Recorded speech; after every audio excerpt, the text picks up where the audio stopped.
दोस्तों नमस्कार, मैं दीपक कुमार स्वागत करता हूं पॉलिटी की पाठशाला में। यूपीएसआई के एग्ज़ाम में जितने भी प्रश्न आए हैं भाग 5 से, यानी जीएस के जो पॉलिटी सेक्शन है, जिसमें सबसे ज़्यादा प्रश्न कार्यपालिका से ही पूछे जाते हैं। लगभग 150 प्रश्न हम इस वीडियो में देखेंगे और जितने भी पिछले 10 सालों में प्रश्न आए हैं उनका एक साथ वीडियो में संपूर्ण व्याख्या देखेंगे और प्रश्न के जो विकल्प हैं उनकी भी व्याख्या देखेंगे। तो अगर आप इस परीक्षा के लिए तैयार हैं, अपने आप को जांचना, परखना और अपनी कमजोरियों को ठीक करना चाहते हैं, जो लूप होल है जहां से आपका क्वेश्चन गलत हो जाता है, जो कि आपको पॉलिटी सेक्शन में जीएस में जो वहाँ 25 प्रश्न मूल विधि और पॉलिटी को मिला करके आता है, वहाँ तो आपको कोई गुंजाइश नहीं है कि आप गलती करें। तो याद रखिए। तो चलिए इस वीडियो में हम देखेंगे जितने भी प्रश्न हैं पिछले 10 सालों में पूछे गए, एक साथ एक वीडियो में देख पाएंगे, समझ पाएंगे, उनकी संपूर्ण व्याख्या है। तो पहला प्रश्न है कि राष्ट्रीय अनुसूचित जाति आयोग के अध्यक्ष तथा सदस्यों की नियुक्ति कौन करता है? भारत के राष्ट्रपति, भारत के प्रधानमंत्री, केंद्रीय सामाजिक न्याय एवं अधिकारिता मंत्री या भारत के मुख्य न्यायाधीश? इसका सही जवाब क्या होगा? इसका सही जवाब होगा ऑप्शन ए, भारत के राष्ट्रपति। ठीक। अगर आपसे पूछ ले ये जो राष्ट्रीय अनुसूचित जाति आयोग है कैसी संस्था है, तो कैसी संस्था है? संवैधानिक संस्था है, ये याद रख लीजिएगा। कभी पूछ लीजिए किस आर्टिकल में है, तो आर्टिकल 338 में। लेकिन कभी पूछ ले राष्ट्रीय अनुसूचित जनजाति आयोग किस अनुच्छेद में है, किसमें है? 338 में।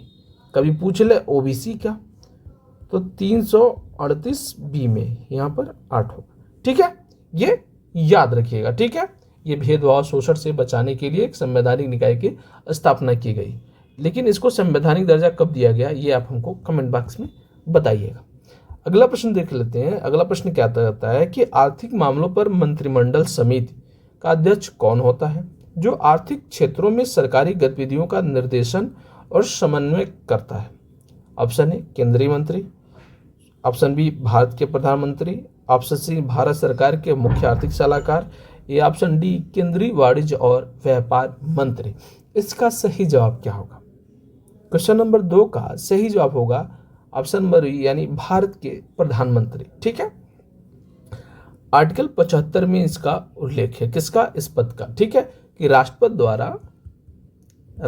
द्वारा प्रधानमंत्री यानी पीएम की नियुक्ति की जाएगी। और ये जो पीएम होता है ये सदन का नेता होता है, सदन का नेता होता है। कौन सा सदन? निचला सदन।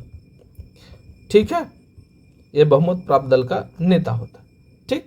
आर्टिकल 74 क्या कहता है? कभी कोई पूछ लेता आपसे कि आर्टिकल आपका 74 क्या कहता है?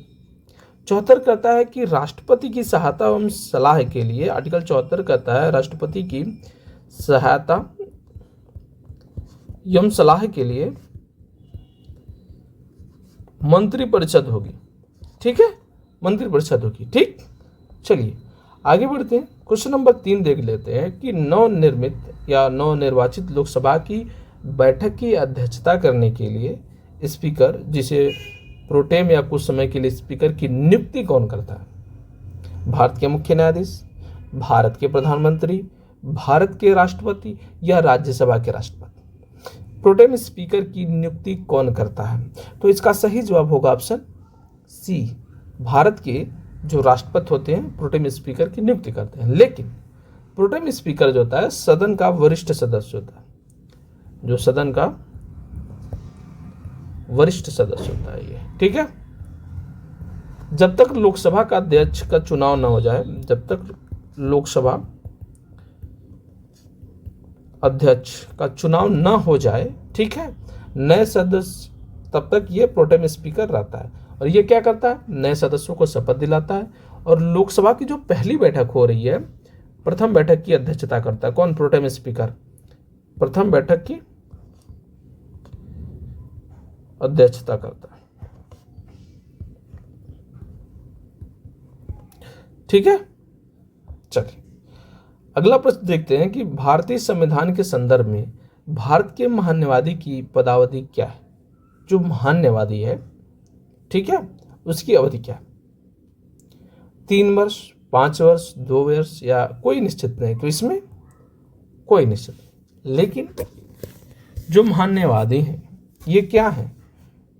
ये आपके मुख्य कानूनी सलाहकार हैं, महान्यायवादी मुख्य कानूनी सलाहकार हैं, ठीक है, ये याद रखिएगा। अच्छा, किस अनुच्छेद में कभी पूछ ले तो आर्टिकल 76 में महान्यायवादी की चर्चा की जाती है, लेकिन आर्टिकल 88 आपको पता है, आर्टिकल 88 के अनुसार संसद की कार्यवाही में ये भाग ले सकते हैं।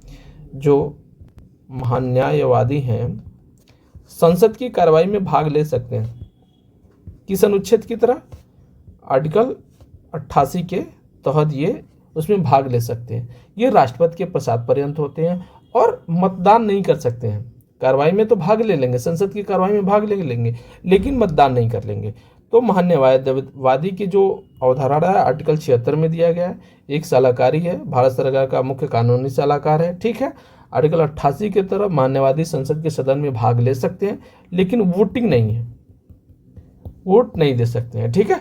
चलिए, इनका कार्यकाल निश्चित नहीं होता क्योंकि प्रसाद पर्यंत है। अगला हम देखते हैं कि 1921 में बजट से रेल बजट को अलग करने के लिए किस समिति ने प्रस्ताव रखा था। एक वर्त समिति, विवेक देवराय समिति, एपी गांगुली समिति या ऑप्शन डी सुरेश तेंदुलकर समिति। तो इसका सही जवाब क्या होगा? इसका सही जवाब होगा ऑप्शन ए, एक वर्त समिति। अभी वर्तमान समय में आपका रेल का बजट जो भारतीय बजट में सम्मिलित है, लेकिन ऐसा नहीं था, इससे पहले अलग था। उससे सबसे पहले आप देखेंगे तो 1920 में एक वर्त समिति के सिफारिश किया प्रस्ताव रखा कि केंद्रीय बजट से रेल बजट को अलग कर दिया जाए। आपका ये केंद्रीय बजट हो गया, रेल बजट को अलग कर दिया गया 1920 में, ठीक है। ये प्रस्ताव दिया गया, लेकिन अलग कब हुआ? 1924 में, ये ध्यान रखिएगा। एक वर्त समिति रिपोर्ट देती है 1920 में, अलग होता है 1924 में, ठीक है। लेकिन बाद में वो एक हो जाते हैं। आपका 2016 से पहले रेलवे का बजट अलग आता था और आपका केंद्रीय बजट अलग जाता, लेकिन 21 सितंबर 2016 को दोनों को परस्पर जोड़ दिया गया, यानी रेलवे को और केंद्रीय बजट को आपस में जोड़ दिया गया, ठीक है। आगे बढ़ते हैं। क्वेश्चन नंबर 6 क्या कहता है कि गणपूर्ति यानी कोरम पूरा करने के लिए राज्यसभा में कितने सदस्य मौजूद होने चाहिए पीठासीन अधिकारी सहित। तो इसका सही जवाब क्या होगा? इसका सही जवाब होगा ऑप्शन ए, ऑप्शन ए, यानी 25 सदस्य होना चाहिए। किस अनुच्छेद के तहत? अनुच्छेद जो 100 है, ये कहता है कि किसी भी सदन की गणपूर्ति के लिए उसका 10% होना चाहिए। तो अगर राज्यसभा में 25 है तो लोकसभा का आप हमें गणपूर्ति जो कमेंट बॉक्स में आप हमें बता दीजिए। इसका सही जवाब क्या होगा? 50 होगा या 55? बताइए। 50 नहीं होगा, 55 होगा। लोकसभा का 55 है, ठीक है। चलिए, क्वेश्चन नंबर 7 हम देखते हैं कि भारतीय संसदीय समूह का पदेन अध्यक्ष कौन होता है। जो भारत की संसद और विभिन्न सांसदों के बीच की एक कड़ी है। भारत के प्रधानमंत्री, संसदीय मामलों के केंद्रीय मंत्री, राज्यसभा के आपके जो सभापति हैं या लोकसभा के जो अध्यक्ष हैं। इसका सही जवाब क्या होगा? क्वेश्चन नंबर 7, और इसका सही जवाब होगा ऑप्शन डी, लोकसभा के अध्यक्ष, ठीक। भारतीय संसदीय समूह का पदेन अध्यक्ष, ये याद रखिएगा, ठीक है। अच्छा, भारतीय संसदीय समूह की स्थापना कब की गई थी? अगर आपसे कभी पूछ ले भारतीय संसदीय समूह की स्थापना कब की गई थी, तो 1949 में, ये याद रखिएगा। वो कब हुई थी? 1949 में, ठीक है। चलिए आगे बढ़ते हैं। क्वेश्चन नंबर 8 देखते हैं कि क्षेत्रीय परिषद के सर्वमान्य अध्यक्ष कौन होते हैं। क्षेत्रीय परिषद के सर्वमान्य अध्यक्ष कौन होते हैं? केंद्रीय गृह मंत्री, भारत के राष्ट्रपति, भारत के राज्यपाल, भारत के प्रधानमंत्री। इसका सही जवाब क्या होगा? क्वेश्चन नंबर 8, और इसका सही जवाब होगा ऑप्शन ए, केंद्रीय क्षेत्रीय परिषद के जो अध्यक्ष होते हैं वो केंद्रीय गृह मंत्री होते हैं, ठीक है। और ये क्षेत्रीय परिषद जो है एक संवैधानिक निकाय है। ये हमेशा पूछा जाता है। अगर आपको प्रश्न आ रहा तो अच्छा रिवीजन हो रहा, नहीं आ रहा तो व्याख्या सुनिए, आपका ज्ञान वृद्धि होगी। और जो टॉपिक आपको नहीं समझ में आ रहा है या जो टॉपिक आपको पहली बार दिख रहा है उसे नोट डाउन कर लीजिए। लास्ट टाइम में रिवीजन के लिए आपके बहुत ही महत्वपूर्ण होगी, ठीक है। क्षेत्रीय परिषद एक संवैधानिक निकाय। अच्छा, क्षेत्रीय परिषद की स्थापना कब हुई थी? 1956 में एक आयोग आता है, राज्य पुनर्गठन अधिनियम, राज्य पुनर्गठन अधिनियम के तहत, ठीक है, आपका क्षेत्रीय परिषद की स्थापना की जाती है। ठीक है, मूल रूप से कितने क्षेत्रीय परिषद थे? मूल रूप से कितने क्षेत्रीय परिषद थे? 5। अच्छा, वर्तमान में कितने हैं? आप कमेंट बॉक्स में हमें बताइए। क्वेश्चन नंबर 9 क्या कहता है कि भारत के महान्यवादी, अभी हम जस्ट पढ़े हैं ना, भारत के महान्यवादी की पारिश्रमिक का निर्धारण करने का अधिकार किसके पास है? भारत की संसद, भारत के राष्ट्रपति, केंद्रीय कानून मंत्री या भारत के प्रधानमंत्री? तो इसका सही जवाब क्या होगा? क्वेश्चन नंबर 9, इसका सही जवाब होगा ऑप्शन बी, भारत के राष्ट्रपति। ठीक है, आर्टिकल आपके 76 के तहत महान्यवादी के वर्णन किया गया। ठीक है, ये भारत के प्रथम विधि अधिकारी मान लीजिए, प्रथम विधि अधिकारी आर्टिकल 76 में। ठीक है, आर्टिकल 88 के अनुसार, अनुच्छेद 88 के अनुसार ये संसद की कार्यवाही में भाग लेते हैं। ये हमेशा याद रखिएगा, हमेशा संसद की कार्यवाही में भाग लेते, वोटिंग नहीं है इनका, वोटिंग नहीं कर सकते, वोट नहीं दे सकते। ठीक है, ये प्रसाद पर्यंत पद धारण करते हैं। कौन? महान्यवादी। ये याद रखिएगा, आर्टिकल 76 है, आर्टिकल 88 के तहत संसद की कार्यवाही में भाग लेते हैं, प्रसाद पर्यंत है, वोटिंग नहीं कर सकते हैं। ठीक, क्वेश्चन नंबर 10 कहता है कि राष्ट्रीय एकता परिषद की पहली बैठक किस वर्ष आयोजित की गई? इसका सही जवाब क्या होगा? तो प्रश्न है कि राष्ट्रीय एकता परिषद की पहली बैठक किस वर्ष आयोजित की गई? 1947, 1986, 1971 या 1962? इसका सही जवाब क्या होगा? तो इसका सही जवाब होगा ऑप्शन डी, 1962 में। लेकिन इसकी स्थापना होती है 1961 में, और पहली बैठक होती है, पहली बैठक कब होती है? 1962 में, राष्ट्रीय एकता परिषद की। ठीक है, ये सलाहकारी निकाय है, ये हमेशा याद रखिएगा, आपको ये मुख्य रूप से याद करना चाहिए। सलाहकारी निकाय है, कौन सी? सलाहकारी निकाय है। उस समय प्रधानमंत्री कौन थे? पीएम नेहरू के द्वारा। कौन? प्रधानमंत्री नेहरू के द्वारा। ठीक है, 1961 में, और 62 में पहली बैठक होती है। क्वेश्चन नंबर 11 क्या कह रहा है कि भारतीय संविधान के किस अनुच्छेद में राज्यों के लिए महाधिवक्ता के पद का सृजन किया गया? ठीक है, यहाँ महाधिवक्ता दिया था। ठीक, उससे पहले आपने प्रश्नों को पढ़ा होगा, देखा होगा, एक प्रश्न आया था महान्यवादी से। तो यहाँ जो महाधिवक्ता का पद है, तो इसको देखिए, प्रश्न किस अनुच्छेद में इसका वर्णन है? क्वेश्चन नंबर 11 है, तो इसका सही ऑप्शन है ऑप्शन डी, 165 में महाधिवक्ता। ठीक है, आर्टिकल 165 में। ठीक है, महाधिवक्ता की इसमें बात की गई है। ये राज्यपाल द्वारा नियुक्त होते हैं, राज्यपाल द्वारा। ठीक है, और इनकी योग्यता वही होती है, महाधिवक्ता की हाईकोर्ट के न्यायाधीश बनने की जो योग्यता होती है। ठीक है, और आपका जो अनुच्छेद 148 है सीएजी से संबंधित है, ये याद रखिएगा। ठीक है, ये आपका संवैधानिक है, लेकिन महाधिवक्ता और महान्यवादी दोनों आपके संवैधानिक पद नहीं है, तो ये हमेशा याद रखिएगा, प्रसाद पर्यंत दोनों हैं। ठीक है, चलिए, जहां महाधिवक्ता की नियुक्ति और राज्यपाल के द्वारा और महान्यवादी की आपके राष्ट्रपति द्वारा, वो भी राष्ट्रपति के प्रसाद पर्यंत होते हैं। क्वेश्चन नंबर 12 है आपका, कहता है कि भारत के उपराष्ट्रपति का चुनाव कराने वाले निर्वाचक मंडल में निम्नलिखित में से कौन शामिल होते हैं? 2021 का प्रश्न है, केवल राज्यसभा के निर्वाचित सदस्य, सॉरी क्वेश्चन, ठीक, या केवल लोकसभा के, या केवल राज्यसभा के तथा निर्वाचित और मनोनीत, या संसद के दोनों सदनों के निर्वाचित तथा मनोनीत सभी सदस्य? तो क्वेश्चन नंबर 12 का ऑप्शन सही क्या होगा? ऑप्शन डी, यानी लोकसभा, राज्यसभा के सभी मनोनीत और निर्वाचित सदस्य। ठीक है, इसका वर्णन किस अनुच्छेद में उपराष्ट्रपति का? आर्टिकल 63 के तहत इनका मतलब निर्वाचन इसका व्याख्यायित किया गया। ठीक है, और जो उपराष्ट्रपति का प्रावधान है, उपराष्ट्रपति का जो प्रावधान है किस देश से लिया गया है? यूएसए के लिया गया। ठीक है, संयुक्त राज्य के संविधान से इसको लिया गया है। ठीक, उपराष्ट्रपति का पद, ये राज्यसभा का सदस्य नहीं होता। कभी कभी पूछ ले कि उपराष्ट्रपति जो होता है राज्यसभा का पदेन सभापति होता है, लेकिन राज्यसभा का सदस्य नहीं होता है। क्या नहीं होता है? सदस्य नहीं होता है, सदस्य नहीं होता, ये याद रखिएगा। ठीक है, ये पदेन सभापति होता है। उपराष्ट्रपति पदेन सभापति होता है। किसका? पदेन सभापति। किसका? राज्यसभा का। ठीक है, इसके निर्वाचन में दोनों सदनों के निर्वाचित और मनोनीत सदस्य भाग लेते हैं। ये बहुत ही इंपॉर्टेंट टॉपिक है। इससे लगभग 150 प्रश्न अभी तक पूछे जा चुके हैं, तो आप समझ सकते हैं।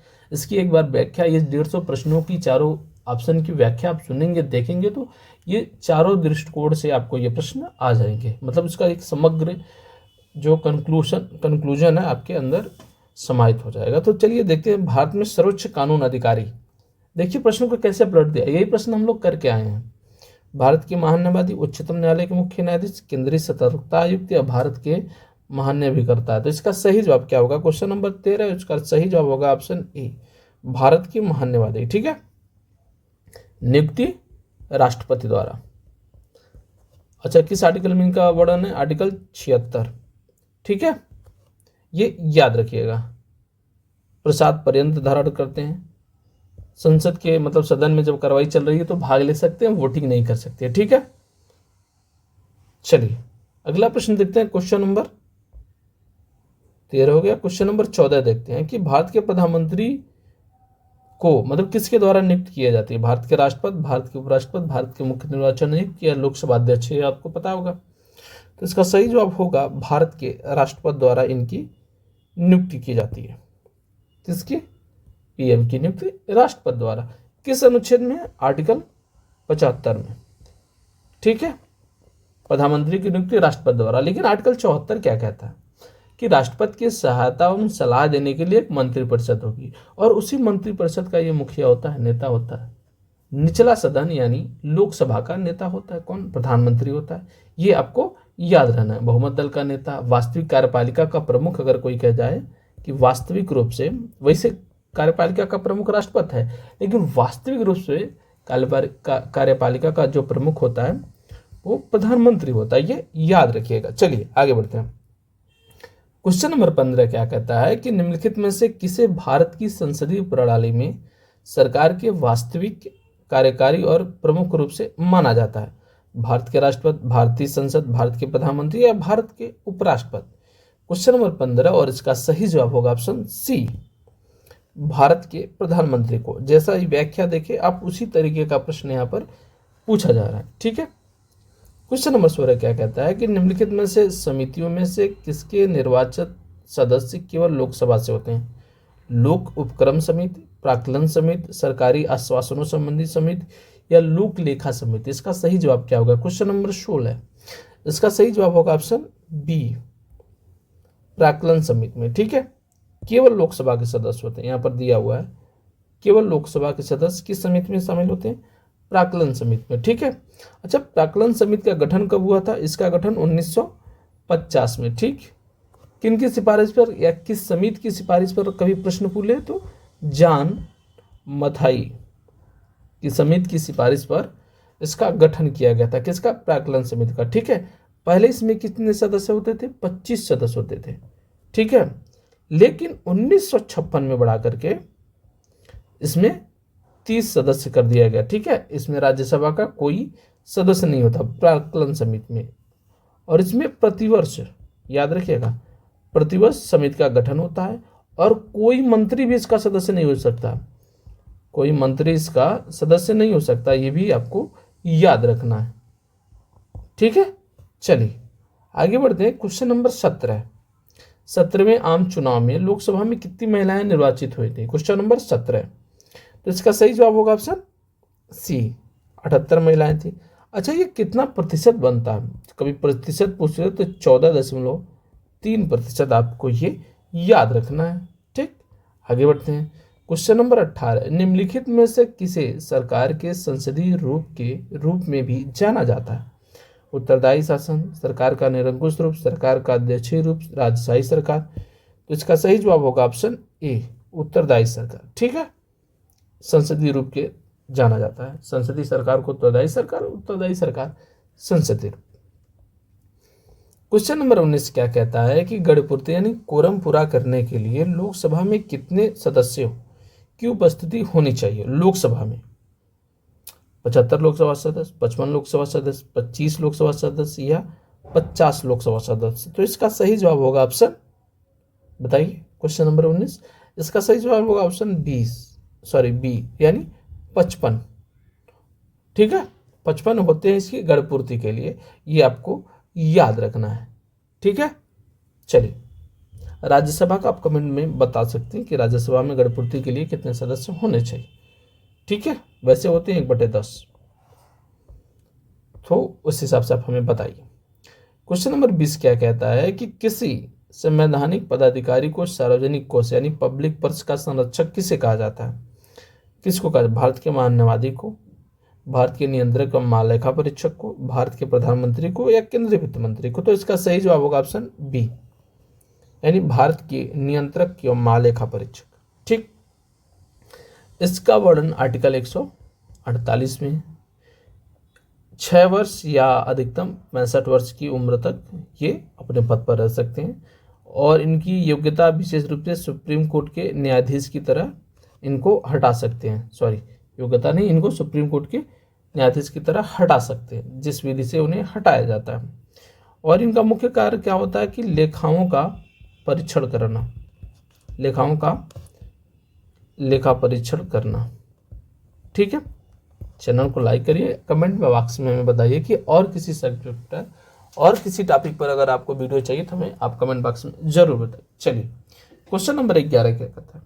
21 लोकसभा के प्रथम अध्यक्ष कौन थे?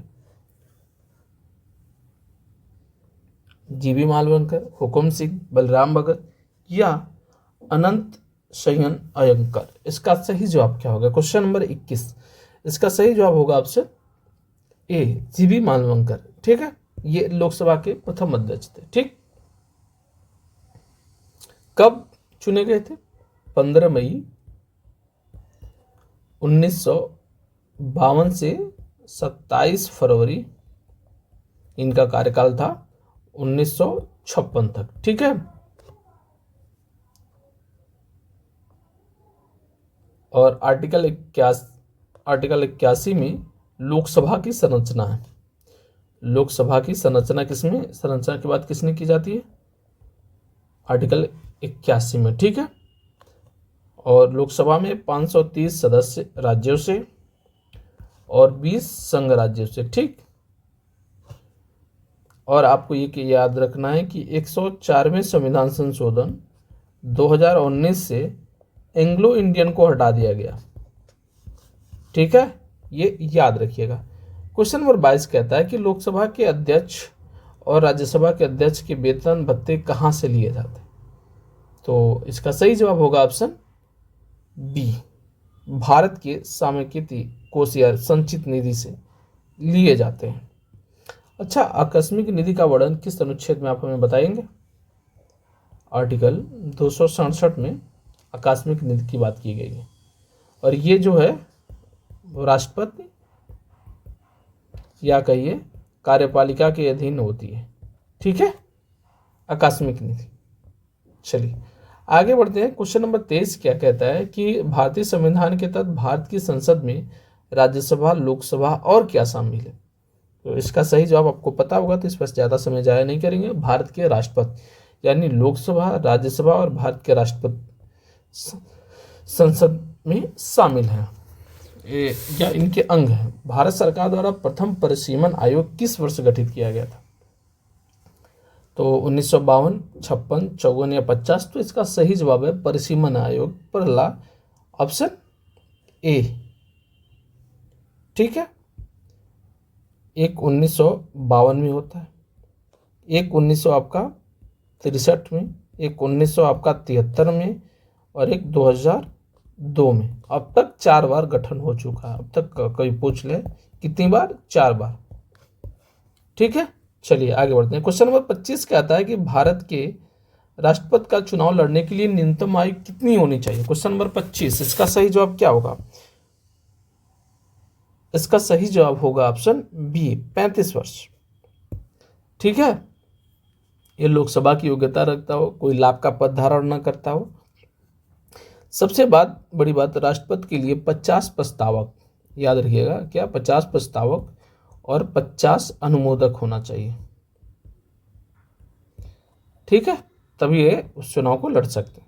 क्वेश्चन नंबर 26 कहता है कि संविधान द्वारा परिकल्पित लोकसभा के सदस्यों की अधिकतम संख्या कितनी हो सकती है? इसका सही जवाब है ऑप्शन डी, 552।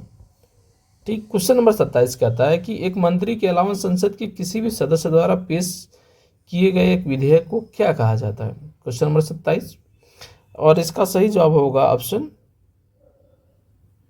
डी, कोषागार या ट्रेजरी विधेयक।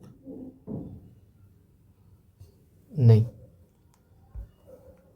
अगर कोई मंत्री के अलावा जो पेश करता है वो आपका निजी विधेयक होता है, सॉरी जी, निजी विधेयक होता है। करेक्ट करिएगा, आपका निजी विधेयक। ठीक है, चलिए। क्वेश्चन नंबर 28 कहता है कि संघ लोक सेवा आयोग के अध्यक्ष और अन्य सदस्यों की सेवा शर्तें कौन निर्धारित करता है? भारत की संसद, भारतीय न्यायालय के मुख्य न्यायाधीश, भारत के प्रधानमंत्री और भारत के राष्ट्रपति। तो इसका सही जवाब होगा भारत के राष्ट्रपति।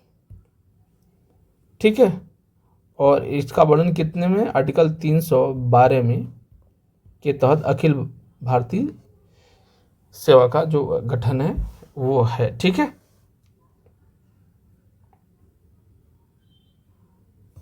और आर्टिकल आपका 315 में इसका प्रावधान है। 312 के तहत ये लोग संसद इसमें जो सदस्यों की सेवा शर्तों का निर्धारण करती है, और 315 में इसका वर्णन किया गया। ठीक है, ये याद रखिएगा, यहाँ कंफ्यूजन नहीं होना चाहिए, कभी कभी हो जाता है। राज्यसभा के सदस्यों के रूप में चुने जाने के लिए किसी व्यक्ति की न्यूनतम आयु कितनी होनी चाहिए? क्वेश्चन नंबर 29, और इसका सही जवाब है ऑप्शन सी, 30 वर्ष। ठीक है, ये आपका लोकसभा का 35 वर्ष, राष्ट्रपति। ठीक है, 21 वर्ष आप हमें कमेंट बॉक्स में बताइए। क्वेश्चन नंबर 30 क्या कहता है कि संसद के दोनों सदनों की संयुक्त बैठक बुलाने का अधिकार किसके पास है? लोकसभा अध्यक्ष, भारत के राष्ट्रपति, भारत के प्रधानमंत्री या लोकसभा के उपराष्ट्रपति? क्वेश्चन नंबर 30, इसका सही जवाब क्या है हमें कमेंट बॉक्स में बताइए। इसका सही जवाब होगा ऑप्शन बी, भारत के राष्ट्रपति। ठीक है, संयुक्त अधिवेशन। अच्छा, संयुक्त अधिवेशन किस अनुच्छेद के तहत बुलाया जाता है?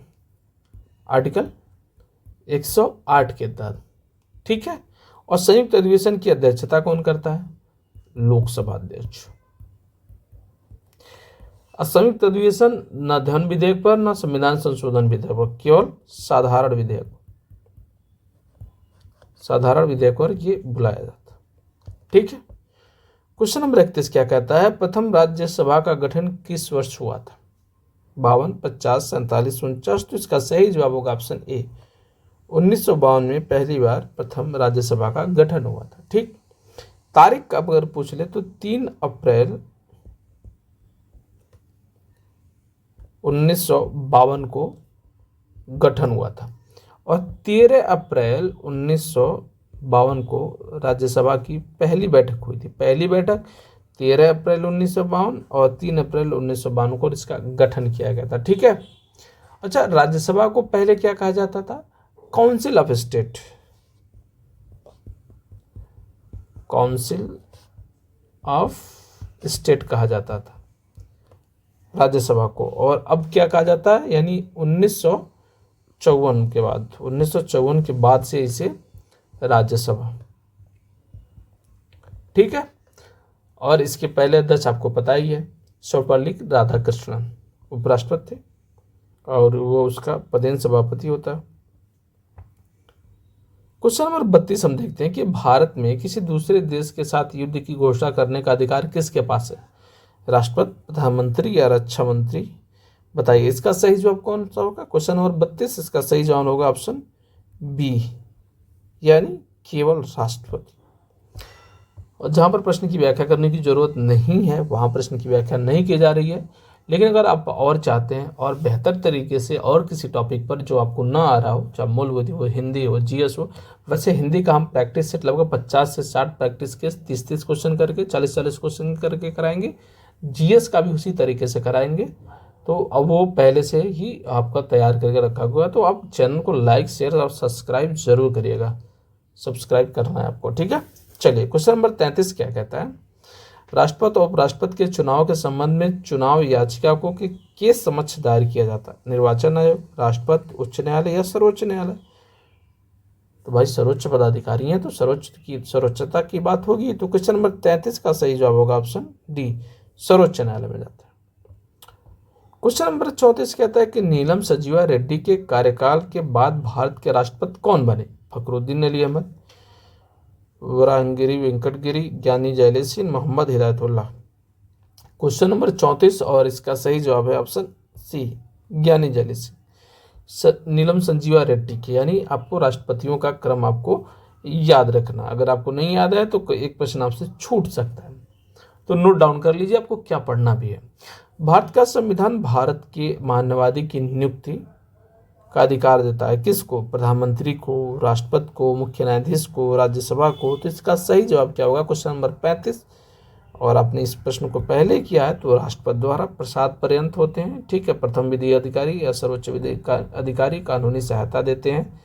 इनका जो वेतन है, खर्चा है, जो निर्धारण वो राष्ट्रपति के द्वारा किया जाता है आर्टिकल 76 में। आपको 78 हमें कमेंट बॉक्स में बताना, ठीक है।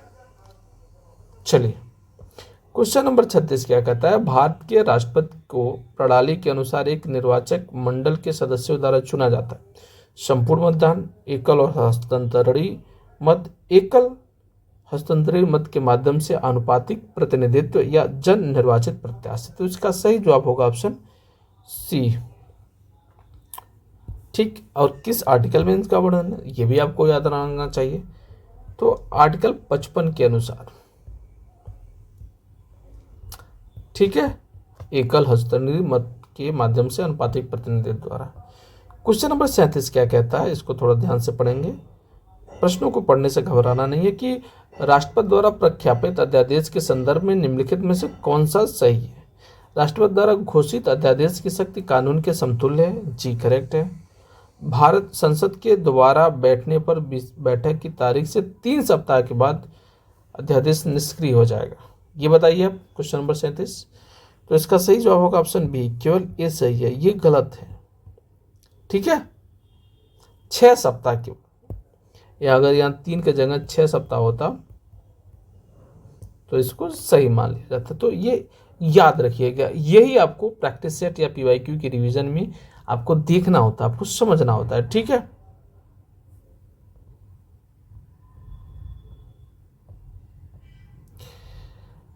वैसे 6 महीने तक, और यदि बीच में बैठक हो जा रही है तो 6 सप्ताह तक, 3 सप्ताह का कहीं जिक्र नहीं है, बस ऐसे ही समझ लीजिए। क्वेश्चन नंबर 37 हमने किया क्या? ठीक, सॉरी। क्वेश्चन नंबर 38 की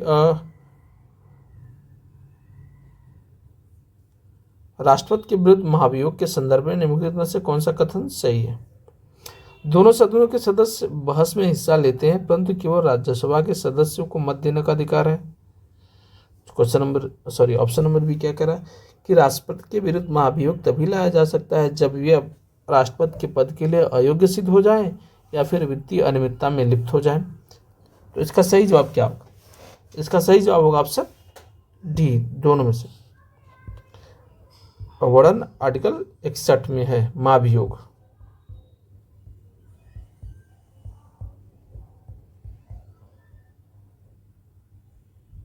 ठीक है, किसी भी सदन द्वारा प्रारंभ किया जा सकता है, 1/4 सदस्य उसमें हस्ताक्षर कर दें, ठीक है, और 14 दिन पूर्व सूचना देनी होती है, 14 दिन पूर्व सूचना देनी होती है, ठीक है। एक सदन 2/3 से आरोप लगाता है, दूसरा सदन 2/3 जांच करके उसको पारित कर देता है, फिर तो उसको महाभियोग की प्रक्रिया यहाँ पर पूर्ण होती है। 39 क्या कहता है कि भारतीय संविधान के अनुच्छेद 80(1) के अनुसार राज्यसभा की संरचना में निहित है राष्ट्रपति द्वारा मनोनीत 12 सदस्य, भारत और केंद्र शासित प्रदेशों के अधिकतम 248 प्रतिनिधि। क्वेश्चन नंबर 39 और इसका सही जवाब क्या होगा? इसका सही जवाब होगा ऑप्शन सी, दोनों सही। ठीक, निम्न में से कौन सा संसद द्वारा बनाए गए कानूनों की हद के संदर्भ में सही है? संसद पूरे सदन के या इसके किसी भी एक हिस्से के रूप में कानून बना सकती है, सही है। संसद के नियम भारतीय नागरिकों और दुनिया के किसी भी हिस्से में उसकी संपत्ति पर लागू हो सकती है। तो आप समझ सकते हैं, तो क्वेश्चन नंबर 40 का डी, दोनों सही। ठीक, आगे बढ़ते हैं। लोकपाल बिल पर विभिन्न निम्न में से किस राष्ट्रपति ने हस्ताक्षर किया था? Question number 41। तो इसका सही जवाब होगा लोकपाल बिल, याद रखिएगा, प्रणब मुखर्जी। ठीक है, ये संसद से अधिनियम पारित होता है 2013 में, लागू कब होता है? 2014 में। ठीक है, और प्रथम लोकपाल कौन थे? पिनाकी चंद्र घोष, यह याद रखिएगा। ठीक है, और 27 अप्रैल, अगर कभी डेट पूछ ले, 27 मार्च 2019 को लोकपाल की नियुक्ति होती है।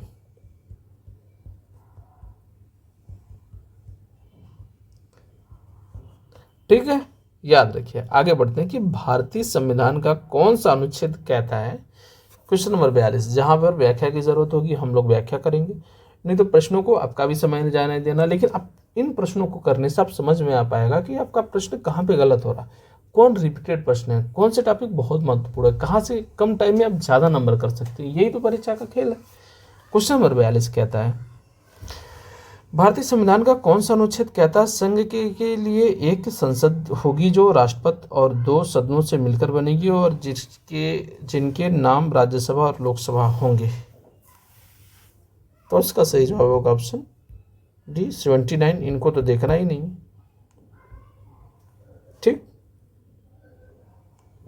चलिए क्वेश्चन नंबर 43 क्या कहता है कि किसके सुझाव पर राष्ट्रपति किसी राज्य के राज्यपाल को नियुक्त करते हैं?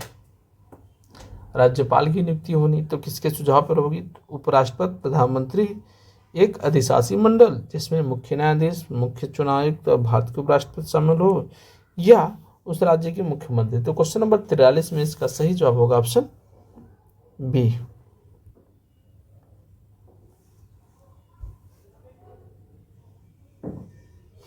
नियुक्ति राष्ट्रपति द्वारा होती है, सुझाव प्रधानमंत्री या मंत्री परिषद के द्वारा। ठीक, चलिए क्वेश्चन नंबर 44 कहता है कि राष्ट्रपति और उपराष्ट्रपति की पद की शपथ के संदर्भ में निम्न में से कौन सा वाक्य सही है? संविधान का संरक्षण, सुरक्षा और प्रतिरक्षा के लिए राष्ट्रपति अपने पद की शपथ लेते हैं। उपराष्ट्रपति संविधान के प्रति अपनी सत्यनिष्ठा और वफादारी की शपथ लेते हैं। इन दोनों की शपथ में क्या सही है? यानी शपथ की प्रकृति के बारे में पूछ रहा है। तो क्वेश्चन नंबर 44 और इसका सही जवाब होगा ऑप्शन डी, दोनों सही। क्वेश्चन नंबर 45 कहता है किसी भी विषय पर समान मतदान होने पर संसद के किसी भी सदन के स्पीकर द्वारा मत डालने को कहा जाता है? विशेषाधिकार मत, विशेषाधिकार प्रस्ताव, मतदान करना या अधिमल? तो इसका सही जवाब होगा 45 का सी, मतदान करना, यानी कास्टिंग वोट या निर्णायक वोट। क्वेश्चन नंबर 46 कहता है कि उपराष्ट्रपति अधिकतम कितने अवधि तक या समय तक राष्ट्रपति के रूप में कार्य कर सकते हैं? Question number 46। तो इसका सही जवाब बी, 6 महीने के तक।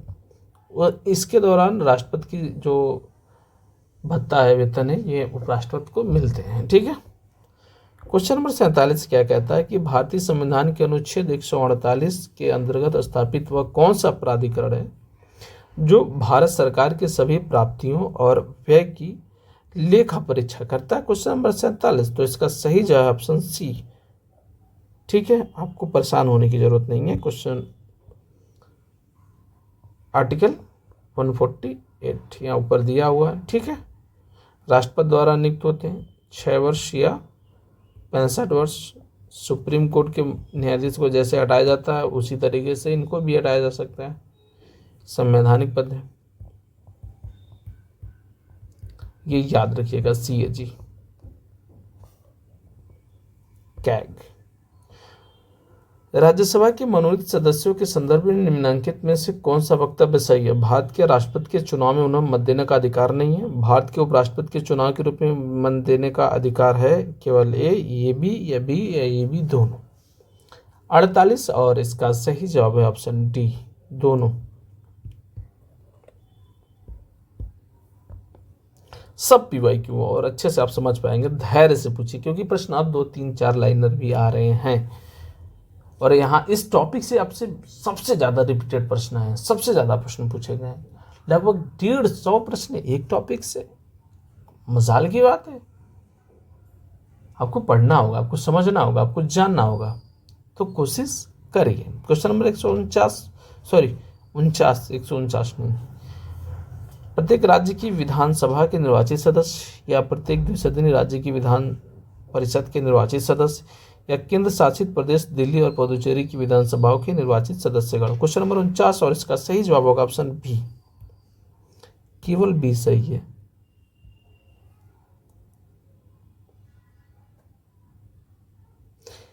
क्यों? क्योंकि यहां पर लिखा हुआ है कि हिस्सा नहीं है, ये याद रखना। बाकी तो हिस्सा ही है, यहां पूछा कौन हिस्सा नहीं। क्वेश्चन नंबर 50 क्या कहता है? एक मिनट, थोड़ा इसको छोटा करके देख लेते हैं, बड़ा क्वेश्चन है कि भारत सरकार के बजट के बारे में निम्नलिखित में से कौन सा कथन सत्य है? पहला कि लोकसभा 2 चरणों में बजट की चर्चा की जाती है, और बी है कि लोकसभा में वित्त मंत्री के भाषण के समापन पर वार्षिक वित्तीय विवरण राज्यसभा की मेज पर रखी जाती है। क्या दोनों सही है? एक सही है, एक गलत है, क्या है? 50 और इसका सही जवाब हो गया ऑप्शन ए, दोनों सही है।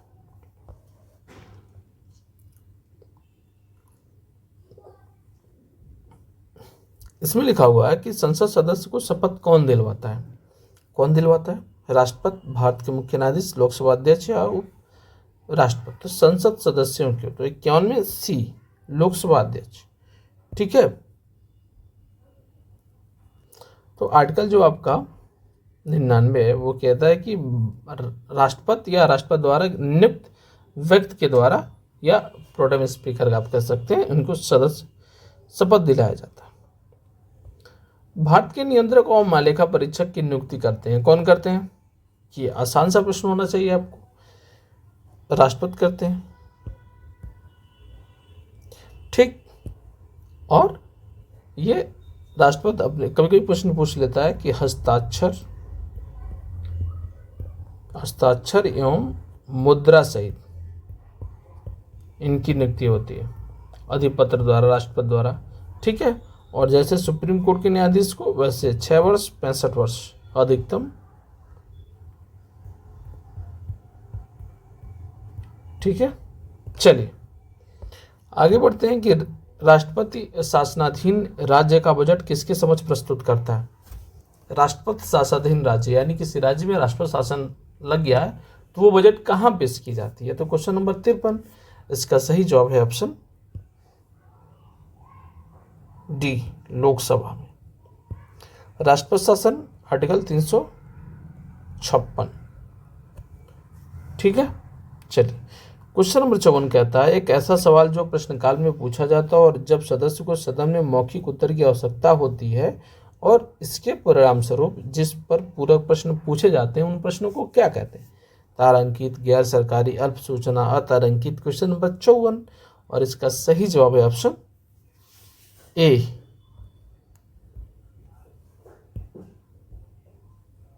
तारांकित प्रश्न। अतारांकित के बारे में आप हमें कमेंट बॉक्स में बताएंगे या मैं उनका अलग से व्याख्या कर दूंगा। अच्छा, जो अल्प सूचना है इसमें कितने दिन पूर्व सूचना देकर के पूछी जाती है? अल्प सूचना मतलब 1-2 घंटा मत समझिएगा, 10 दिन पूर्व नोटिस देकर के उत्तर को आप लेंगे, ठीक है। चलिए प्रश्न बड़ा नहीं है लेकिन थोड़ा सा दिखने में बड़ा है कि निम्न में कौन सा भारत के निर्वाचित प्रतिनिधियों का एक संसदीय विशेषाधिकार है? संसद में बोलने की स्वतंत्रता, संसद में कुछ भी कहना है उसके द्वारा किए गए किसी मतदान के संबंध में गिरफ्तारी से मुक्ति। जी हाँ, तो 55 में क्या होगा? 55 में और एक और है, जब सदन चालू है तो गवाह के रूप में भाग लेने से छूट भी है। ये भी सही है, यानी तीनों सही है इनकी। निम्न में कौन सा केंद्र की कानून बनाने के अधिकारों के संबंध में सही है? आप ए, संसद किसी भी अन्य देश के साथ किसी भी संधि या अंतर्राज्यीय समझौतों को लागू कराने के लिए पूरे या भारत राज्य के किसी भी क्षेत्र में कानून बना सकती है। ये सही है। इस उद्देश्य के लिए संसद द्वारा पारित किसी भी कानून को राज्य सूची में उल्लिखित विषय के संबंधित होने के आधार पर अवैध नहीं ठहराया जा सकता। 56 इसका सही जवाब होगा ए। संसद और राज्य विधानमंडल के चुनाव के संबंध में चुनाव याचिका किसके सामने दायर की जाती है? निर्वाचन आयोग, सर्वोच्च न्यायालय, उच्च न्यायालय, राष्ट्रपति। तो 57 इसका सही जवाब होगा सी, हाई कोर्ट में। सुप्रीम कोर्ट में राष्ट्रपति उपराष्ट्रपति की बात होती है तो सुप्रीम कोर्ट में जाते हैं। भारत के संसदीय क्षेत्रों की संख्या कितनी है और लोकसभा में कितने सदस्य? 58, याद रखिएगा। तो इसका सही जवाब होगा ऑप्शन ए। ठीक है, 543, 545, ठीक, 550 हो सकती है 530 राज्यों से और 20 संघ राज्य से, ये भी आपको याद रखना चाहिए। क्वेश्चन नंबर 59 कहता है कि संसद की कार्रवाई के संदर्भ में कौन सा सही है? सदन को संसद की बहस और कार्रवाई के प्रकाशन पर रोक लगाने का अधिकार है। संसद को संसद की गैलरी में गैर सदस्यों और अतिथियों के प्रवेश पर किसी भी वक्त रोक लगाने का अधिकार है। 59, और हमको लगता है कि दोनों सही है। जी, दोनों सही है, आपको भी लगना चाहिए। अब थोड़े बड़े प्रश्न होंगे लेकिन उनकी व्याख्या की जरूरत नहीं होगी, आप पढ़ करके देख सकते हैं। सांसद के पदत्याग के संदर्भ में कौन सा कथन सही है, ये बताना है। पदत्याग उस तारीख से प्रभावी होगा जिस दिन अध्यक्ष त्यागपत्र स्वीकार कर लेते हैं तथा पदत्याग स्वीकृत होने के बाद सदस्य के पास त्यागपत्र वापस लेने का कोई विकल्प नहीं बचता। अगर स्वीकृत हो गया है तो, अगर स्वीकृत नहीं हुआ उससे पहले वापस लेना चाहते हैं तो ठीक। अभी देखिए क्या सही उत्तर होता है। अगर संसद ने अपना पदत्याग प्रभावी होने के लिए कोई भविष्य की तारीख निर्दिष्ट की है और यदि उस दौरान अध्यक्ष ने त्यागपत्र स्वीकार कर लिया तो पदत्याग उसी तारीख से प्रभावी होगी, जो होगा। क्वेश्चन नंबर 60 है, इसका सही जवाब क्या होगा? इसका सही जवाब होगा ऑप्शन सी, केवल ए सही है, ये आपका गलत है। 61, और मतलब क्या सारे बड़े बड़े प्रश्न आएंगे क्या? वर्ष 2014 के संदर्भ में प्रस्तुत किए गए दिव्यांगजन अधिकार विधेयक के संदर्भ में कौन सा कथन सही है? ये कहता है कि न्यूनतम 40% दिव्यांगता से प्रभावित लोगों के लिए कुछ सुविधाएं उपलब्ध होंगी, जैसे शिक्षा और रोजगार में आरक्षण, सरकारी योजनाओं में वरीयता इत्यादि। बी कहता है कि यह विधेयक दिव्यांगों को कुछ अधिकार प्रदान करता है, जैसे सभी सार्वजनिक भवन, अस्पतालों, यातायात के माध्यमों, निर्वाचन केंद्रों में दिव्यांग स्कूल प्रवेश व्यवस्था इत्यादि। 61, आपको पढ़ने में बोरिंग लग रहा होगा लेकिन घबराना नहीं है, तोड़ोगे भी आप, फोड़ोगे भी आप और सब कुछ कर जाओगे, एग्जाम आपका बेहतर जाएगा। बस धैर्यपूर्वक प्रश्न को पढ़िए, ऑप्शन को देखिए, उत्तर लगाइए। तो क्वेश्चन नंबर 61 का सही जवाब होगा ऑप्शन बी, दोनों सही है इसमें।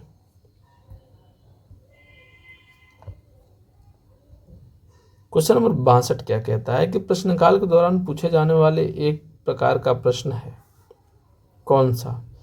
सदन में इसका मौखिक उत्तर नहीं मांगा जाता और इस पर तत्पश्चात कोई अनुपूरक प्रश्न नहीं पूछा जाता। तो इसका सही जवाब होगा कुछ ऑप्शन ए, अतारांकित प्रश्न। अगर कहीं कहते ऐसा किया जाता है जबकि दिया नहीं किया जाता है तो अतारांकित। अब प्रश्न मौखिक पूछा जा सकता है, पूरक भी पूछा जा सकता है, तो वो होगा आपका तारांकित, ये याद रखिएगा।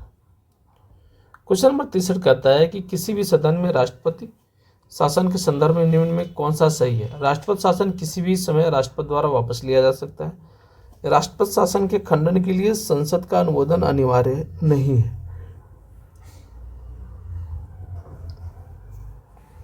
ए केवल ए बी दोनों, सी बी और डी ए और बी दोनों ही नहीं। तो इसका सही जवाब क्या होगा? 63। इसका सही जवाब होगा ऑप्शन बी, दोनों सही। ठीक है,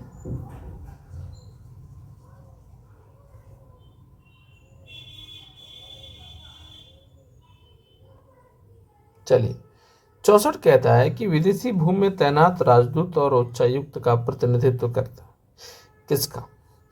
तो 64 ये भी आसान सा है, तो आप इसको बता सकते हैं, डी होगा इसका सही जवाब। 65 कहता है किसके तत्वाधान में भारत के राष्ट्रपति शपथ ग्रहण करते हैं? तो ये जाहिर सी बात है, भारत के मुख्य न्यायाधीश, ये आपको याद है।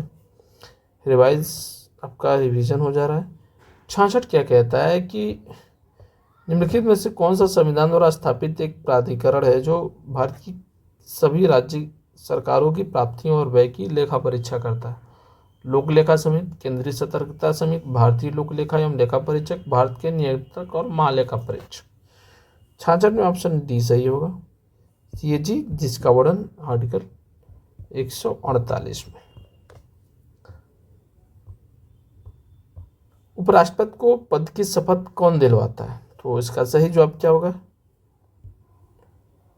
बी, भारत के राष्ट्रपति।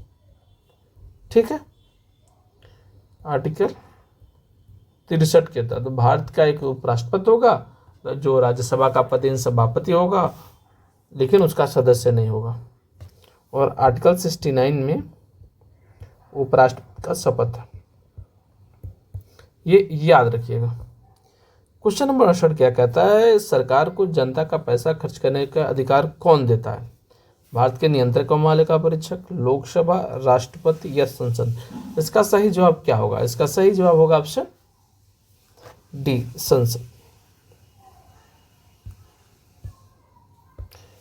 क्वेश्चन नंबर 69 कि संसद के किसी भी सदन के एक सदस्य द्वारा एक औपचारिक प्रस्ताव है कि सदन कुछ करता है, कुछ किए जाने का आदेश देता है या किसी बात के संबंध में कोई राय व्यक्त करता है, ये क्या होगा? प्रस्तावना, मत, राय या इच्छा पत्र? क्वेश्चन नंबर 69 और इसका सही जवाब होगा ऑप्शन डी, सॉरी ये ए होगा, प्रस्ताव, इसको मोशन कहते हैं। ठीक है, चलिए क्वेश्चन नंबर 17 कि भारत के नियंत्रक और महालेखा परीक्षक एक है। देखिए सीएजी तो आपको उसका हर एक पहलू रट के जाना है, आर्टिकल 140 है। हर एक पहलू, नियुक्ति, उसकी योग्यता, उसका कार्यकाल, कौन कब किसको नियुक्ति की गई, इसकी पूरी व्याख्या अगर आप हमारे चैनल पर आए तो वीडियो जाकर देखिए, आपको वहाँ पर सारी जानकारी उपलब्ध कराई गई है। पॉलिटी सेक्शन की जिम्मेदारी हमारी है। 25 जीएस में 25 क्वेश्चन आपका कहीं कटेगा नहीं। एक बार बस पेपर पेन लेके बैठ जाइए, आप रिवाइज हो रहा है, आपको चीज़ें याद हो रही हैं, जो आपको बहुत ज़्यादा क्रिटिकल लग रहा है उसको आप नोट डाउन करके एक दो बार देख लीजिए पन्ने को। ठीक है, आप अपनी सफलता के जिम्मेदार स्वयं होते हैं, ये याद रखिएगा। सफलता में कई लोगों का योगदान हो सकता है, लेकिन असफलता हमारी योजनाओं का परिणाम है। ठीक है, चलिए क्वेश्चन नंबर 70 और इसका सही जवाब होगा ऑप्शन ए, संवैधानिक निकाय। मैंने बताया तो 148 में 6 वर्ष 65 वर्ष सुप्रीम कोर्ट के न्यायाधीश के जैसे इसको हटाया जा सकता है। क्वेश्चन नंबर 71 क्या कहता है? थोड़ा सा बड़ा है लेकिन इसका उत्तर उतना ही छोटा होगा कि मंत्रिमंडल सचिवालय में किसका गठन किया गया है ताकि सरकारी नौकरी और निजी दोनों क्षेत्रों में ठप पड़ी निवेश परियोजनाओं पर नजर रखी जा सके तथा उसके कार्यान्वयन में आ रही बाधाओं को जल्द से जल्द दूर किया जा सके। क्वेश्चन नंबर 71 और इसका सही जवाब होगा ऑप्शन डी, परियोजना अनुवीक्षण दल, पीएमजी। क्वेश्चन नंबर 72 क्या कहता है? मंत्रिमंडल द्वारा हस्ताक्षरित एवं संपुष्टि के लिए किसी भी संधि समझौते या सहमति ज्ञापन को अनुमोदन हेतु आगे बढ़ाने से पहले कौन सा मंत्रालय उसके पाठ का निरीक्षण कर उसे पारित करता है? 72। और कौन सा मंत्रालय? तो भैया वो विदेश मंत्रालय, क्योंकि यहाँ संधि समझौते की बात हो रही है। ठीक है, चलिए क्वेश्चन नंबर 73 क्या कहता है कि भारत सरकार कार्यावंटन नियम 1961 के अनुसार केंद्र शासित प्रदेश के सभी वैधानिक वित्तीय बजट इत्यादि मामलों के लिए प्रमुख मंत्रालय कौन सा होता है? 73। और इसका सही जवाब ऑप्शन सी, वित्त मंत्रालय। ठीक है, वित्तीय बजट की बात की जा रही है तो इसमें गृह मंत्रालय, रक्षा मंत्रालय, मानव संसाधन विकास मंत्रालय तो है ही नहीं। एक समय स्मृति ईरानी जी इसकी अध्यक्ष हुआ करती थी या उसी मंत्रालय था। चलिए क्वेश्चन नंबर 74 देखते हैं। निम्नलिखित में से कौन सा मंत्रिमंडल सचिवालय का स्कंद नहीं है? सेना, प्रौद्योगिकी, आसूचना या नागरिक? 74 में बी। क्वेश्चन नंबर 75 क्या कहता है कि संसद सत्र से आरंभ होता है, राष्ट्रपति, मंत्रिपरिषद और विपक्ष के नेता के बीच एक बैठक या लोकसभा अध्यक्ष के संदेश से दोनों सदनों के में राष्ट्रपति के संयुक्त संबोधन से या संसद के दिए गए सदस्यों का शपथ ग्रहण। तो 75 का सही जवाब क्या होगा? सी, राष्ट्रपति का संयुक्त संबोधन से सत्र प्रारंभ हो जाता है। चलिए क्वेश्चन नंबर 76 क्या कहता है? प्रश्न है कि राज्यसभा के लिए चुने गए या नामांकित सदस्यों का कार्यकाल कितना होता है? 6 साल, 2 साल, 5 साल या 4 साल? तो इसका सही जवाब होगा ऑप्शन ए, 6 साल, चूंकि राज्यसभा एक अस्थायी सदन है। ठीक है, इसका विघटन नहीं होता। प्रत्येक वर्ष 2/3 सदस्य इसके सेवानिवृत्त होते हैं। ठीक है, ये याद रखिएगा। क्वेश्चन नंबर 77 कहता है कि भारत सरकार के वित्तीय खातों से जुड़े भारत के नियंत्रक और मालिका परीक्षक का प्रतिवेदन किसे प्रस्तुत किया जाता है? तो राष्ट्रपति के प्रस्तुत किया जाता है। आर्टिकल आपके 151 के था। क्या आप हमें केंद्रीय मंत्रिमंडल और मंत्रिपरिषद में अंतर बता सकते हैं? तो कृपया कमेंट बॉक्स में हमें बताइए। राष्ट्रपति शासन, क्योंकि बताने से आपकी जो जिज्ञासा है आपको भी समझ में आएगी। गलत होगा तो हम बताएंगे, हम गलत होंगे आप बताएंगे। कोशिश की जाएगी त्रुटि को ठीक किया जाए। राष्ट्रपति शासन को उसकी घोषणा के कितने समय के अंदर संसद द्वारा अनुमोदित कर दिया जाना चाहिए? 2 महीने, 1 महीने, 6 महीने या 3 महीने? 78 है। आसान सा प्रश्न है। राष्ट्रपति शासन तो आप 6 महीने मत मारिएगा, 2 महीने के अंदर अनुमोदन हो जाना चाहिए और आर्टिकल 356 के तहत लगता है, ये भी याद रखना चाहिए। ठीक है, और राष्ट्रपति शासन अधिकतम 3 वर्ष तक बढ़ाया जाता है, अधिकतम 3 वर्ष तक बढ़ाया जा सकता है। ठीक, चलिए 79 क्या कहता है? राष्ट्रपति के चुनाव के संबंध में निम्नलिखित में से कौन सा सत्य है? पी, अगर राष्ट्रपति का चयन करने वाली पीठ में उल्लेखनीय रिक्तियां हो तो राष्ट्रपति के रूप में किसी व्यक्ति के चुनाव पर सवाल उठाया जा सकता है? बिल्कुल नहीं, कदापि नहीं। राष्ट्रपति पद के लिए नामांकित व्यक्ति को अपना नाम मतपत्र दर्ज कराने 50 प्रस्तावक और 50 समर्थक होने चाहिए। एकदम बिल्कुल सही है। तो केवल क्यों? सी यानी 79 में सी होगा सही। ठीक है, ठीक है। अच्छा, उपराष्ट्रपति का बता दीजिए आप। राष्ट्रपति में 50 प्रस्तावक यहाँ पर और 50 अनुमोदक दिए हैं, उपराष्ट्रपति में क्या होगा?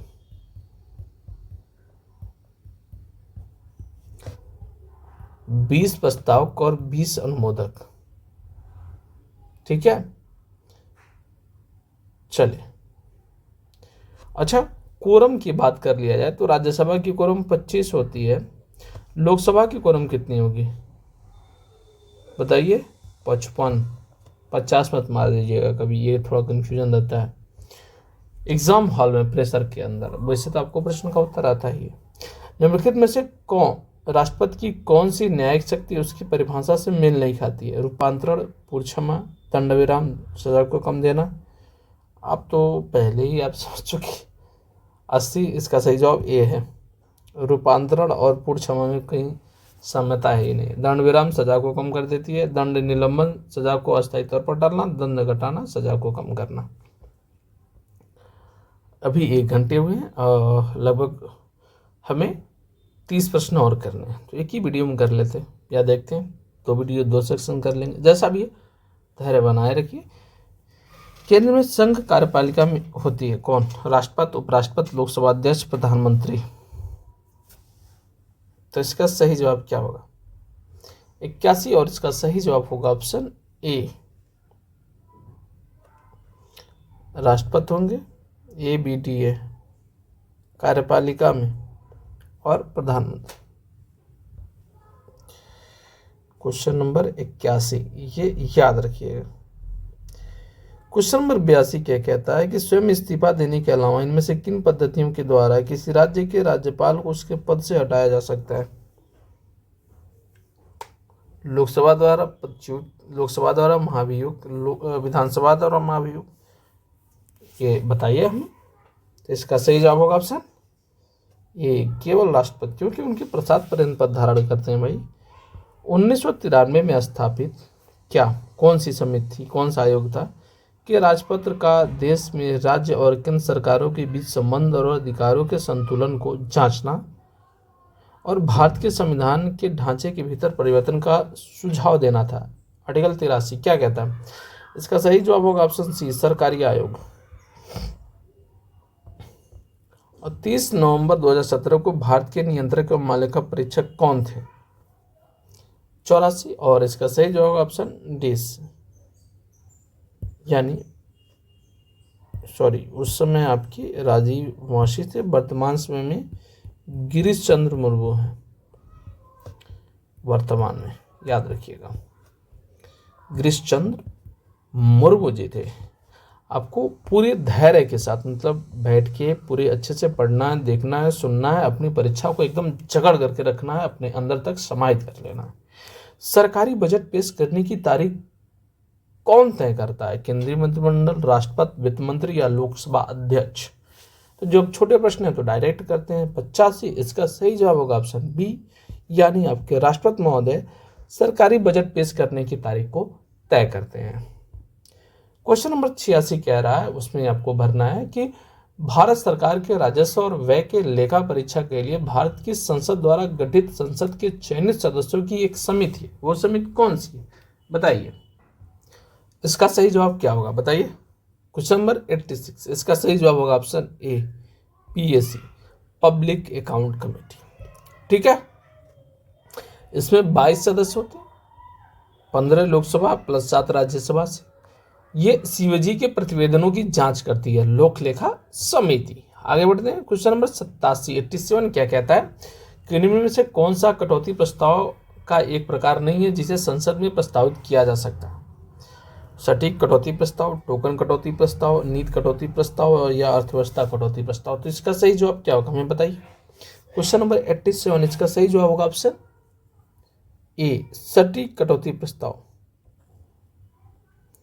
अरे यार, ठीक है चलिए। क्वेश्चन नंबर 88 ये थोड़ा सही नहीं है, मैंने प्रश्न को चेक किया था। क्वेश्चन नंबर 90 क्या कहता है? लोकसभा चुनाव अधिसूचित करने का अधिकार किसके पास है? लोकसभा अध्यक्ष, राष्ट्रपति, चुनाव आयोग या केंद्रीय मंत्रिमंडल? तो इसका सही जवाब होगा बी, राष्ट्रपति। अधिसूचित करने का अधिकार, चुनाव तिथि की घोषणा तो चुनाव आयोग करता है। भारतीय कम्युनिस्ट पार्टी का गठन कब किया गया था? ये तो आपको मजबानी याद होना चाहिए, नहीं है तो हमसे जान लीजिए। 1925 में। ठीक है, 26 दिसंबर कहीं पूछ ले, 1925 को कानपुर में कौन? एम.एन. राय द्वारा, रेडिकल ह्यूमनिज्म के। निम्न में कौन सा वक्तव्य राज्यसभा के सदस्यों के लिए सही है? राज्यसभा के सदस्य को वही वेतन और अन्य लाभ मिलते हैं जो लोकसभा के सदस्य को मिलते हैं। राज्यसभा के सदस्य एकल हस्तांतरणीय मत पद्धति के द्वारा राज्यसभा विधानसभाओं द्वारा चुने जाते हैं। क्वेश्चन नंबर 92 और इसका सही जवाब होगा ऑप्शन ए। ठीक है। क्वेश्चन नंबर 93 क्या कहता है कि सामान्यतः लोकसभा की बैठक में के दौरान प्रश्न पूछे जाते हैं और इस अवधि को प्रश्नकाल कहा जाता है। किस अवधि को? पहला घंटा, अंतिम भोजनावकाश से पहले घंटा या दूसरे घंटे? 93 इसका सही जवाब है ऑप्शन ए। अब उस समय कब पूछ ले तो 11 से 12 बजे के बीच। 94 कहता है कि अनुसूचित जनजातियों के लिए लोकसभा में कितनी सीटें हैं? 29, 47, 34, 17। तो इसका सही जवाब होगा ऑप्शन बी। एसटी के लिए 47 सीट लोकसभा में। एसटी के लिए कितनी है? सॉरी, एसटी है तो एससी के लिए कितनी है? 84।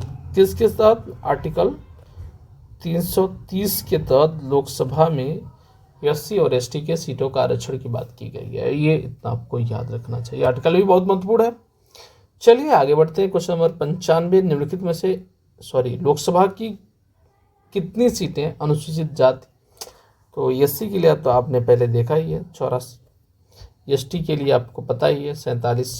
सदन के अधिकार और विशेषाधिकार, उसकी समितियों और सदस्यों के अभिरक्षक कौन है? तो ये भी पता होना चाहिए आपको। 96 और इसका सही जवाब ऑप्शन सी, पीठासीन अधिकारी जो होते हैं।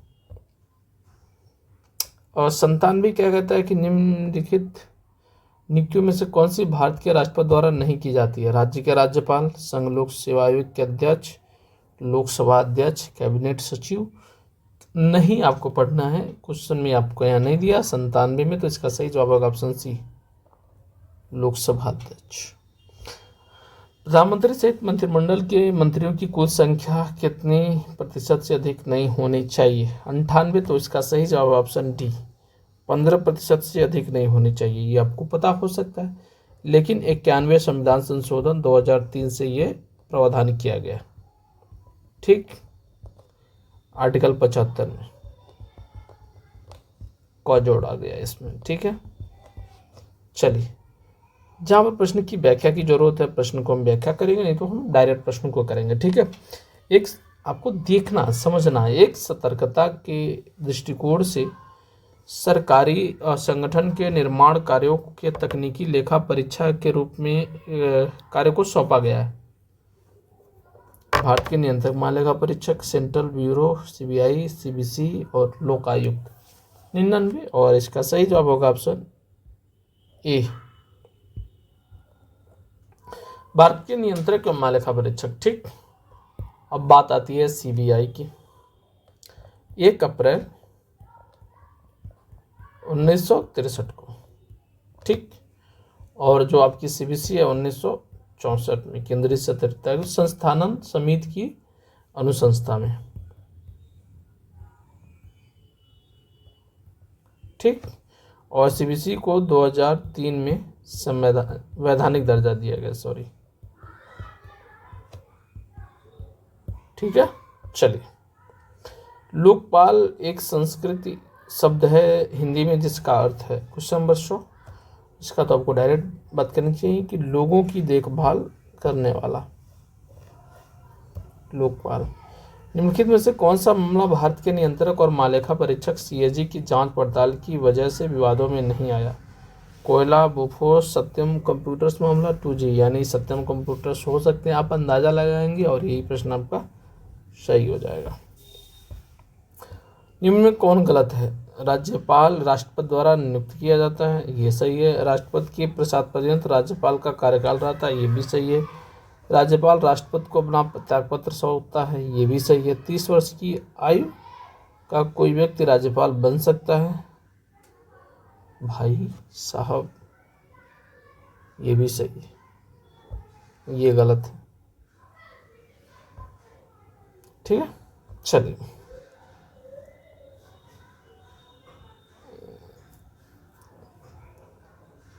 क्वेश्चन नंबर 103 क्या कहता है कि भारत के केंद्रीय रेल मंत्री की सलाह पर नियुक्ति होती है। प्रधानमंत्री की सलाह पर और राष्ट्रपति द्वारा नियुक्ति होती है। ये तो प्रधानमंत्री की सलाह पर, राष्ट्रपति द्वारा। 104 क्या कहता है, निम्न में कौन सा सही है। जाकिर हुसैन भारत के पहले मुस्लिम राष्ट्रपति, मोहम्मद हिदायतुल्लाह भारत के पहले मुस्लिम राष्ट्रपति, फखरुद्दीन अली अहमद भारत के पहले मुस्लिम राष्ट्रपति, या एपीजे अब्दुल कलाम भारत के पहले मुस्लिम राष्ट्रपति। 104 और इसका सही जवाब ऑप्शन ए। 105 भारत मुख्य सचिव का चयन कौन करता है। 105 और इसका सही जवाब है ऑप्शन डी, राज्य का मुख्यमंत्री। 106 भारत के सशस्त्र बलों का सुप्रीम कमांडर कौन होता है। राष्ट्रपति, गृह मंत्री, रक्षा मंत्री, प्रधानमंत्री। 106 और इसका सही जवाब है ई, राष्ट्रपति। लोकसभा में राज्यों को किस आधार पर सीटों का आवंटन होता है। क्षेत्रफल, जनसंख्या, भाषा या साक्षरता। 107 में सही जवाब होगा इसका जनसंख्या के आधार पर। इसी का साउथ इंडिया विरोध करता है भाई, ठीक है। यूपी में 31 है, ये भी याद रखिएगा। अखिल भारतीय सेवाओं की नियुक्ति कौन करता है। प्रधानमंत्री, संसद, संघ लोक सेवा आयोग या राष्ट्रपति। 108 और इसका सही जवाब है ऑप्शन डी, ये राष्ट्रपति द्वारा। देखे होंगे, ठीक है। आर्टिकल 309 में भर्ती एवं सेवा शर्त नियमन आपका 1963 में आता है, ये भी याद रखिएगा। क्वेश्चन नंबर आपका 109 क्या कहता है कि केंद्र की कार्यपालिका शक्ति निहित होती है किसमें, राष्ट्रपति में, ठीक है। आर्टिकल 53 में कहता है कि संघ की कार्यपालिका शक्ति राष्ट्रपति पे निहित है। राज्यसभा के सदस्यों का कार्यकाल कितने वर्ष का होता है। 110 और इसका सही जवाब होगा ऑप्शन सी, ठीक है। आर्टिकल 83(1) क्या कहता है कि राज्यसभा अस्थायी सदन है, 6 वर्ष के लिए मनोनीत होते हैं, 2/3 और इनकी उम्र 30 वर्ष। लोकसभा का कोरम कुल सदस्य संख्या का कितना होता है, तो 1/10 मैंने पहले ही बताया। क्वेश्चन नंबर 11 इसका सही जवाब होगा 1/10। 55 सदस्य लोकसभा के होंगे, भूल जाता है कभी कभी।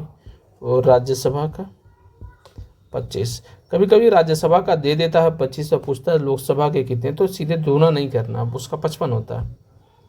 112 राज्यसभा की सदस्यावधि होती है, तो 112 का भी आपको उत्तर पता होगा, 6 वर्ष। चलिए क्वेश्चन नंबर 13 कि भारत के राष्ट्रपति कौन है, तो उस समय वर्तमान समय में द्रौपदी मुर्मू। इस प्रश्न का ज़्यादा जिक्र नहीं करना। तेलंगाना राज्य किस राज्य के विघटन से बना, ये हाँ, ये प्रश्न देखने लायक है। क्वेश्चन नंबर 114 और इसका सही जवाब होगा ऑप्शन बी, आंध्रा से, ठीक है। ये 2 जून 2014 को। 115 क्या कहता है कि जब कोई राज्य राष्ट्रपति शासन के अंतर्गत होता है तब उस राज्य का बजट कौन पारित करता है, संसद। जाहिर सी बात है 115। राष्ट्रपति एक अध्यादेश जारी कर सकता है जब उसका समाधान हो जाता है कि तत्काल कार्रवाई किया जाना आवश्यक है, किंतु सदन का केवल एक सदन सत्र में हो, संसद के दोनों सत्र में हो। कोई भी सदन जब सत्र में नहीं होता है, या ए या सी, तो इसका सही जवाब होगा 116 का सी, ठीक है। आर्टिकल 123 के तहत संसद व विधानसभाएं जिन विषयों पर कानून बना सकती हैं उनका उल्लेख किस अनुसूची में, बताइए। प्रथम, द्वितीय, सप्तम, नवम। तो 117 और इसका सही जवाब होगा ऑप्शन सी, 7वीं। 118 क्या कहता है आपका कि अध्यक्ष की अनुपस्थिति में लोकसभा बैठकों की अध्यक्षता कौन करता है। उपाध्यक्ष करेगा भाई। 118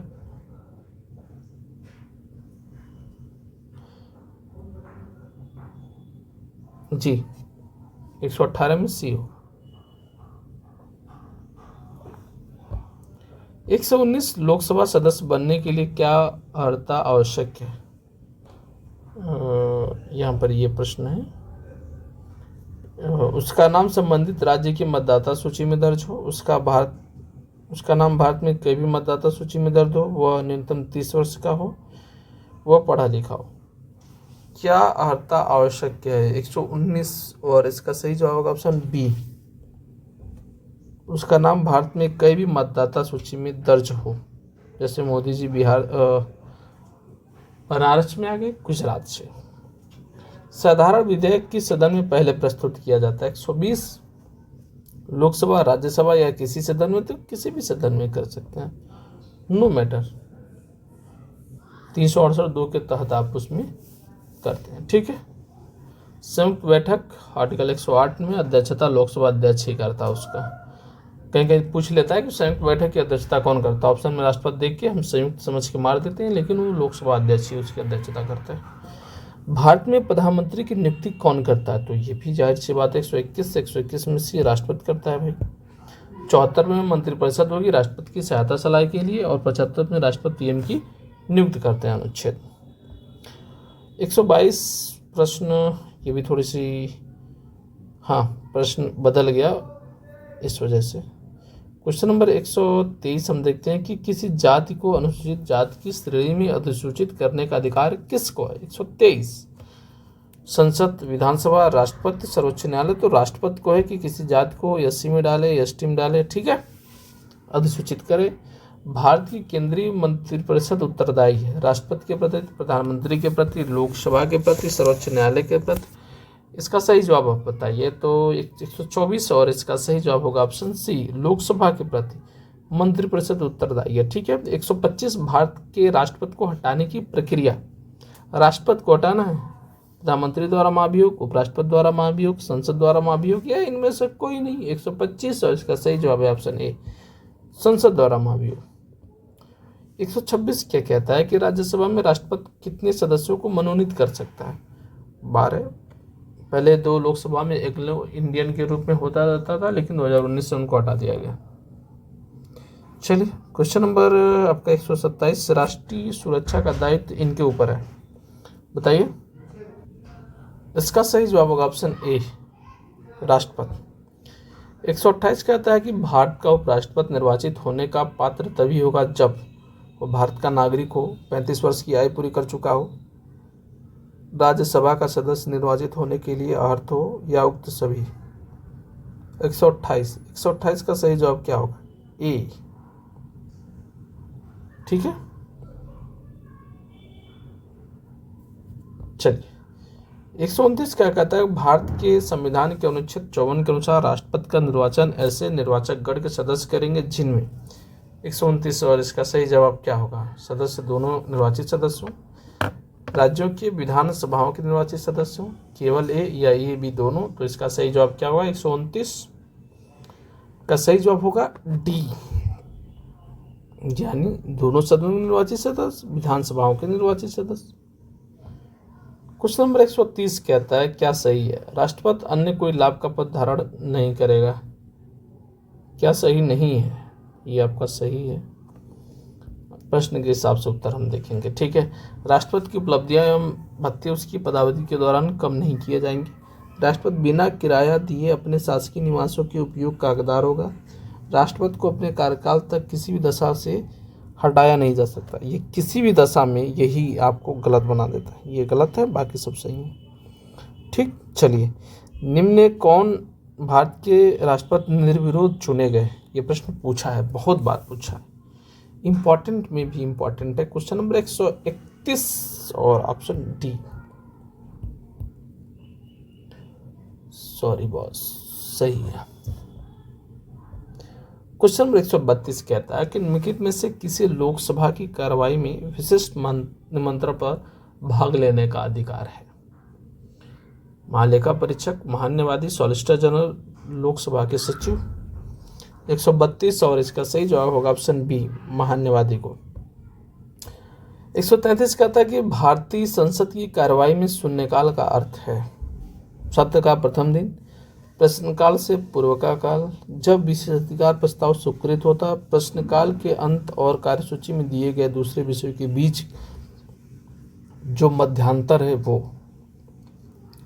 तो इसका सही जवाब होगा ऑप्शन डी, मध्यांतर में। और ये जो आपका शून्यकाल है वो भारत द्वारा ही, भारत की संसदीय देन है। लोकसभा में सर्वाधिक प्रतिनिधित्व इनमें से किस राज्य का है? अपना प्यारा उत्तर प्रदेश 134। लोकसभा में पूछे या राज्यसभा में पूछे, हम यूपी वाले सबसे आगे। पहली बार लोकसभा को निम्नलिखित में से किस प्रधानमंत्री ने भंग किया था? 135 और इसका सही जवाब होगा इंदिरा गांधी ने। राज्यसभा के बारे में कौन सा कथन सही नहीं है? नहीं है, नहीं है, बताइए। राज्यसभा के नामित सदस्य राष्ट्रपति का चुनाव करते हैं, संसद का उच्च सदन कहलाता है, वित्त विधेयक राज्यसभा में पहले प्रस्तुत नहीं होते और उपराष्ट्रपति राज्यसभा का पदेन अध्यक्ष होता है। तो 136 और इसका सही जवाब होगा ऑप्शन ए।